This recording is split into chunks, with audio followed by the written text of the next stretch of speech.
Indore couple की खबर मिल गई और एक दुखद समाचार आज ही आया। शादी के बाद हनीमून पर गए इंदौर के राजा और सोनम की तलाश कर रही टीम को डबल डेकर रूट पर एक शव मिला था और इसकी शिनाख्त कर ली गई।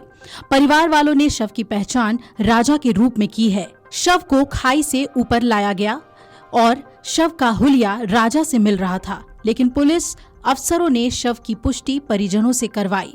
परिजनों ने पुलिस अफसरों से कहा कि ये शव राजा का ही है। जिस स्थान पर शव मिला उसके आसपास खोजी दल ने अभियान और तेज कर दिया ताकि सोनम के बारे में भी जानकारी मिल सके। पुलिस अफसरों ने राजा की अंतिम रील के जरिए लोकेशन का पता लगाया। राजा ने ओशेरा हिल्स के आसपास रील बनाई थी। शव भी इसी इलाके में मिला है। अब सबसे बड़ा सवाल खड़ा हो रहा है राजा और सोनम के गाइड पर, क्योंकि आमतौर पर लोकल गाइड को सभी टूरिस्ट जगहों की जानकारी होती है। इससे पहले इंदौर के सांसद शंकर लालवानी ने बताया था कि राजा ने एक गाइड की मदद ली थी। उसकी मदद से ही वो होम स्टे तक गए थे। बाद में गाइड ने उन्हें आसपास के स्पॉट्स की जानकारी दी थी, लेकिन वो उनके साथ नहीं गया। रेस्क्यू टीमों के साथ काम कर रही अंतर्राष्ट्रीय संस्था यूथ हॉस्टल के अधिकारियों ने अमर उजाला को बताया कि सोनम और राजा जहां लापता हुए वहां पर बहुत खतरनाक क्षेत्र था। ऐसे में सवाल ये उठता है कि क्या ये पूरी साजिश गाइड की तो नहीं थी। सोमवार को शुरू हुए खोजी अभियान के दौरान मौके पर राजा और सोनम रघुवंशी के भाई भी पहुंच गए थे, लेकिन वो खाई के ऊपर थे। उन्हें शव मिलने की जानकारी मिली। वो शिनाख्त करने के लिए पहुंचे और कहा कि शव राजा का ही है। नगरीय प्रशासन मंत्री कैलाश विजयवर्गीय ने भी इस बारे में सोशल मीडिया पर पोस्ट किया। उन्होंने कहा कि राजा का शव मिलने की जानकारी मिली है।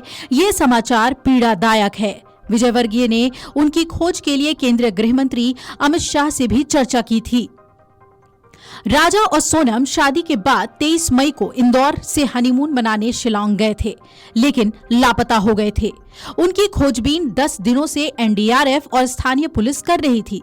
किराए पर लिए गए स्कूटर और उनके बैग पुलिस को मिल गए थे।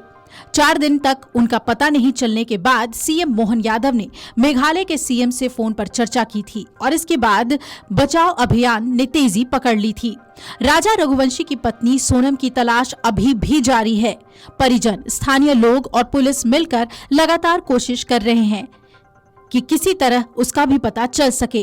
परिजनों का आरोप है कि पुलिस ने पहले दिन से इस मामले को गंभीरता से नहीं लिया। उन्होंने गाइड और स्थानीय रेस्टोरेंट स्टाफ से ठीक से पूछताछ नहीं की, जबकि कपल के लापता होने के पीछे वही आखिरी बार उनके साथ देखे गए थे। पत्नी कहाँ है, जिंदा है भी या नहीं, अभी तक इस बारे में कुछ पता नहीं चल सका है। अब आपको बता दें कि रेस्क्यू टीम्स के साथ काम कर रही अंतर्राष्ट्रीय संस्था यूथ हॉस्टल के अधिकारियों ने बताया कि पहले भी यहां कई हादसे हो चुके हैं और फिसलन के कारण ही गहरी खाई में लोग गिर जाते हैं।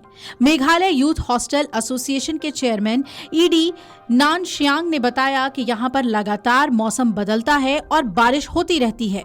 फिसलन और घने कोहरे के कारण पहले भी कई बार लोग फिसलकर हादसे का शिकार हो चुके हैं। लगातार हो रही बारिश, कोहरे और घने जंगलों की वजह से उन्हें तलाशना भी आसान काम नहीं होता है। मध्य प्रदेश के पर्यटकों को कई बार मेघालय ले जा चुके यूथ हॉस्टल के प्रदेश अध्यक्ष अशोक गोलाने ने कहा कि हम ट्रैकिंग के लिए कई बार उसी जगह पर जा चुके हैं जहां पर ये हादसा हुआ है। हम टीम के रूप में जाते हैं और पूरी सुरक्षा के साथ पर्यटकों को ट्रैकिंग करवाते हैं। गोलाने ने यह भी कहा कि अकेले जाने के हिसाब से ये जगह बिल्कुल सुरक्षित नहीं है।